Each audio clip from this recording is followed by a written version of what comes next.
In November 2021, a long-awaited trip to Great Britain marked a Canadian student's hope to meet her true love. However, reality turned out to be entirely different. What seemed like the perfect online relationship transformed into a horrifying nightmare with a tragic end. Ashley Wadsworth, a girl from the small Canadian town of Vernon, was born on July 25, 2002, to Christy Gendron and Ken Wadsworth. Unfortunately, her parents divorced when Ashley was very young, and the girl remained living with her father, who surrounded her with care and love. However, both parents never stopped taking an active part in raising their daughter, supporting her in everything. From an early age, Ashley showed remarkable learning abilities and devoted all her free time to acquiring knowledge. She was distinguished by discipline and the ability to clearly plan her daily affairs. The girl understood that diligence and perseverance would help her achieve success in the future. Despite her passion for learning, Ashley did not forget about sports, particularly skiing. The combination of purposefulness, sociability, and diverse interests allowed Ashley to develop her talents. She spoke 3 languages, English, French, and Spanish, and had an active life position. Ashley dreamed of becoming a lawyer and continuing her education after school. And these were not just words. At the age of 18, she entered Thompson Rivers University in Kamloops. In addition, the girl was quite religious and joined the Mormon Church before reaching adulthood. At the age of 11, Ashley met a boy named Jack Sepple on the internet, who was 4 years older than her. Despite the age difference, the teenagers quickly found common ground. Although Jack lived in Great Britain, thousands of kilometers from Ashley, thanks to social networks they could easily maintain communication. Jack made the impression of a very attentive and caring guy. To spend as much time together as possible, the young people even synchronized their daily schedules, despite the 4-hour difference in time zones. Over time, friendship grew into mutual sympathy. Ashley was delighted with her new boyfriend. They often communicated via video calls, exchanged photos and videos. The girl felt special, because having an older boyfriend at such an age seemed like something extraordinary to her. Jack constantly demonstrated his affection for Ashley, giving her many gifts that he sent by mail. He invited the girl to come visit him and even promised to marry her in the future. It seemed that their feelings were real and deep. Jack often painted charming pictures of their life together for Ashley, and the girl believed his every word. However, unlike Ashley, her internet boyfriend was not distinguished by special intellectual abilities. He did not study anywhere, did not work, and seemed to have no ambitions. And although Ashley did not know about this, there was reason to believe that Jack was communicating with other girls in parallel, looking for a mate. In fact, he was cheating on Ashley, but the girl, blinded by her feelings, did not notice this. Ashley could not wait for the moment when she would finally meet Jack and they could build a relationship in real life. But because of her young age, she could not fulfill this dream. Parents strictly forbade Ashley to meet the guy in person until she turned 18. So their virtual romance lasted about 8 years. Finally, when Ashley turned 19, she, with the consent of her parents, decided to go to Great Britain.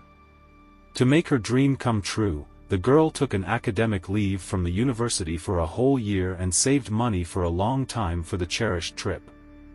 Ashley received a 6-month tourist visa with the possibility of extending it.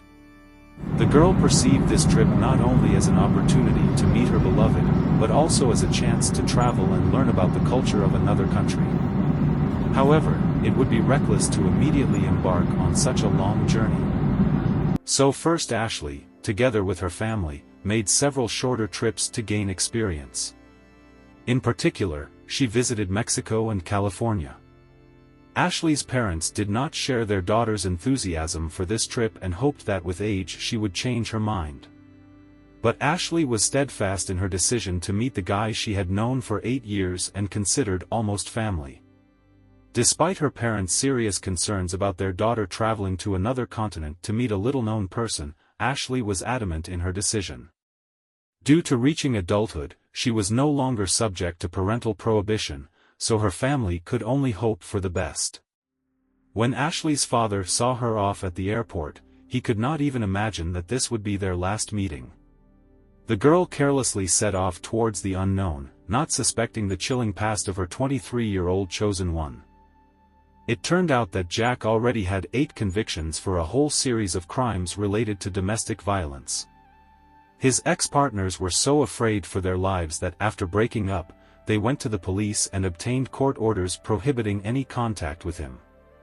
Girls complained about Jack's cruel treatment and used court orders as protection from their dangerous ex.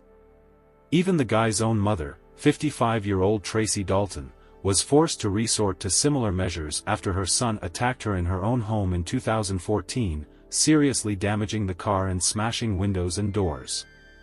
For this incident, Jack received a suspended sentence, as well as a 5-year ban on approaching his mother and her property. However, already in 2018, he violated this court order, for which he was sent for 8 weeks to a juvenile detention center. After that, Jack was already facing real imprisonment for a term of 5 years in case of repeated non-compliance with the established restrictions. Interestingly, the guy started all conflicts exclusively with women, never touching men. The reason was obvious: the weaker sex simply could not give a decent rebuff. Unfortunately, Ashley, who arrived on November 12, 2021 in the small British town of Chelmsford, did not even suspect the criminal exploits of her internet boyfriend. She completely trusted the guy with whom she had communicated online for 8 years, so without hesitation she agreed to immediately settle in his one-room apartment. The girl did not even think about a hotel or rented housing, so strong were her feelings and faith in love. At first, everything really seemed perfect. The lovers traveled to picturesque places, visited historical monuments, took joint photos and posted them on social networks, demonstrating their happiness to everyone. They even got a little kitten named Winston, which they enjoyed taking care of together. Ashley seemed happier than ever. During video calls with relatives, the girl did not get tired of praising Jack, calling him attentive, caring and incredibly sweet. The guy diligently maintained this image in her eyes. However, in reality, he was an ordinary unemployed person without any ambition and permanent income, which did not at all correspond to the ideas of the young Canadian about an ideal partner. Gradually, Ashley began to realize that Jack was not at all who he pretended to be, and that their relationship was doomed to failure. But the girl found herself trapped. She was living in the guy's apartment under his watchful supervision, without the ability to simply run away or break off these fake relationships. The idyll quickly dissipated, giving way to constant quarrels and outbursts of aggression from Jack. At Christmas, he had an exacerbation of a mental disorder due to an overdose of medication. Ashley urgently called an ambulance, and the guy was hospitalized in a psychiatric clinic with a diagnosis of narcissistic and paranoid personality disorders. After returning home, Jack began actively manipulating his girlfriend, using his illness as an excuse. He put pressure on Pity, provoking Ashley to feel guilty. Quarrels flared up more and more often, and the guy's behavior became more and more frightening. Ashley told her friends about the loudest conflicts, sending them audio recordings. Girlfriends insistently advised Ashley to run away from this unbalanced guy as soon as possible. But it was not so easy to do. Jack completely controlled the life of his girl. He even changed the passwords from her social network accounts and instant messengers, depriving her of the opportunity to freely communicate with loved ones. The guy constantly monitored her correspondence, even when Ashley was in the bathroom. Ashley also told her relatives that Jack once hit her on the head. But Ashley forgave him everything. Partly because she was under the total control of a tyrant with mental problems. The situation was only getting worse. Realizing that this relationship was fundamentally flawed, she periodically saved materials on her phone as evidence of their conflicts. In addition to audio recordings of scandals, she repeatedly photographed her injuries, numerous bruises that Jack left on her body. When the girl was practically ready to leave, Jack staged an attempt at voluntary departure from life. Given the high level of control he had over her, he managed to keep her with him again. Their relationship was going down a downward spiral, and it could not end well. On February 1, 2022, one of Jack Sepple's neighbors heard a girl screaming through the wall. Going out into the corridor, he saw Ashley standing outside the door. She was crying and said that her boyfriend was abusing a kitten by throwing it against the wall. She was in shock because she had never seen such cruelty in her life. After that, according to her, he attacked the girl, and also broke her phone. The reason for this outburst of anger was a completely insignificant event. Jack caught his girlfriend scrolling through the news feed on her phone. She accidentally looked at photos of a naked girl. He accused her of being a pervert and began to take out his anger on her. He didn't listen to her at all and just seemed to be mad with rage, literally out of the blue. The girl managed to tell her neighbors about this, and she also said that she fears for her life because of such sudden outbursts of aggression by the guy. However, when they came out to talk to Jack, Ashley asked them not to call the police. She didn't want to make trouble for the guy. They agreed and turned to Jack, and it helped. He really calmed down a bit. The guy said that he did not harm anyone, his behavior was a mistake, but it turned out to be another manipulation on his part. After these events, the girl told her relatives that she finally decided to go home. She was tired of such a relationship and sudden outbursts of anger from Jack. They were incredibly happy with this news, because they understood that their daughter was in a terrible situation. Grandma immediately booked plane tickets to Canada for February 3, 2022. However, the girl did not live to see this day. Around noon the next day, February 2, 2022, two of Ashley's new friends from the Mormon Church in the UK received a message from the girl that she was having serious problems. She asked to be picked up and gave the address where she was.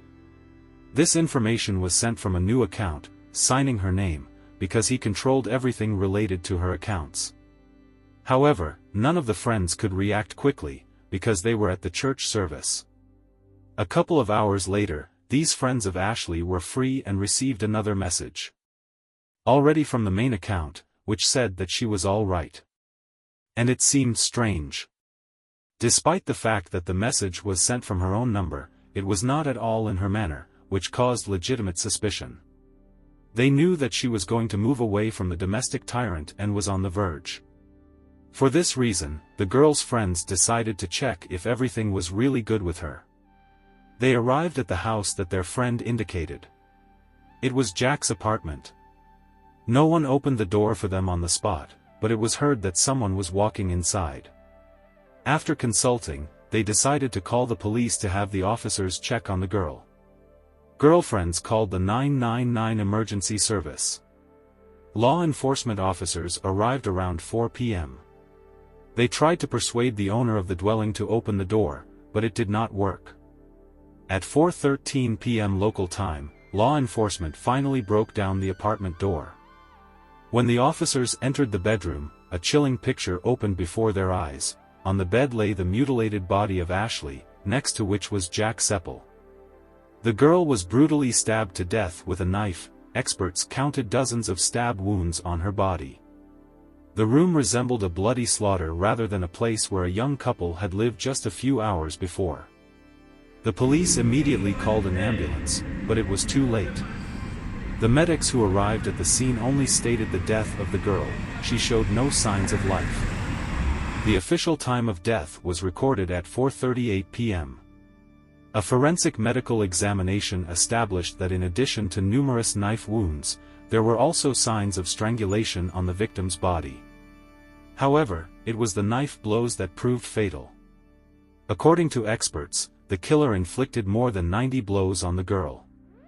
The brutality of the attack was also evidenced by the defensive wounds on Ashley's wrists. She desperately tried to defend herself from the armed madman and fought for her life until her last breath.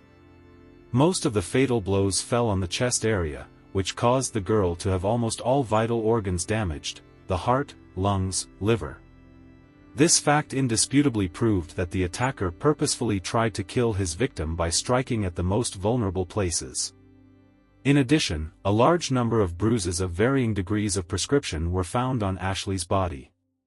This indicated that the girl was regularly and methodically beaten for a long time. As it turned out later, even before the arrival of the police, Jack Sepple managed to change his profile picture on social networks to a joint photo with Ashley and left an ominous caption under it, "Mine forever." Such an inscription fully corresponded to the psychological portrait of the killer, because most maniacs and serial killers feel a special connection with their victims, consider them their property. The murder weapon, a knife, was found quite quickly by the police and sent for examination.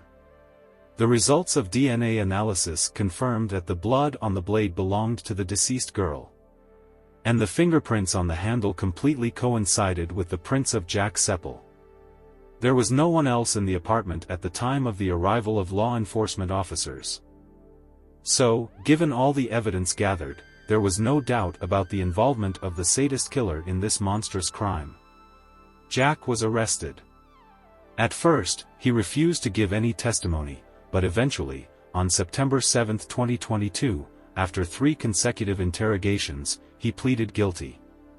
It was striking that during all this time the guy did not show absolutely any emotions about what he had done and seemed completely indifferent to the fate of his victim. A psychiatric examination appointed by the court revealed certain deviations in the accused, but in general recognized him as sane and able to stand trial. Investigators carefully studied the contents of the suspect's mobile phone. It contained a chilling video filmed at about 12:45 p.m. on the day of the murder. In the recording, Jack, dressed in a bloody t-shirt, stands against the backdrop of Ashley's mutilated body. Addressing the camera, he apologizes to his victim's sister named Haley. Fortunately, this video was never sent to anyone, which undoubtedly saved the girl from serious psychological trauma. On October 10, 2022, the trial of the maniac killer began. Despite the obviousness of his crime, the prosecutors presented strong evidence of the defendant's guilt. In his testimony, the accused fully admitted his guilt, but at the same time did not express absolutely any remorse or repentance for what he had done. During the hearing, one of Jack's ex-girlfriends acted as a witness. She described him as an unpredictable, pathologically jealous and extremely insecure young man. The prosecution suggested that on the day of the murder, Ashley, who was already packing her suitcases and preparing to leave, told her boyfriend about her intention to break off their toxic relationship. It was this, according to the prosecutors, that brought Jack out of balance and pushed him to brutal reprisals against the girl in a sudden fit of blind rage. The parents of the deceased were completely devastated by the loss of their daughter and did not hide their indignation, looking at her killer sitting in the dock. During his speech in court, Ashley's grandfather blamed himself for being the only one who supported his granddaughter's decision to go to Great Britain, sincerely believing this country to be absolutely safe. The old man could not believe that the long-awaited trip would turn into a real nightmare for the girl. No less hard was the tragedy experienced by the grandmother of the deceased, because it was she who bought tickets for Ashley on February 3rd. The woman was convinced, if the departure was scheduled at least a day earlier, her granddaughter would now be alive. The elderly woman blamed herself and believed that the fatal delay cost Ashley her life. The victim's sister regretted that due to Ashley's untimely death, she could not be a bridesmaid at her recent wedding. This opportunity was taken away from them by the insidious killer. Despite all the pain from the loss of a beloved daughter and granddaughter, the family was grateful to the defendant at least for the fact that he admitted his guilt and thus saved his relatives from the need to be present at an exhausting trial. Based on the results of the case, 23-year-old Jack Sepple was sentenced to life imprisonment with the right to early release no earlier than after 23 years and 6 months. Thank you for watching this story. Write your thoughts about it in the comments. Don't miss the future videos, subscribe and like the channel. Take care of yourself and people you love.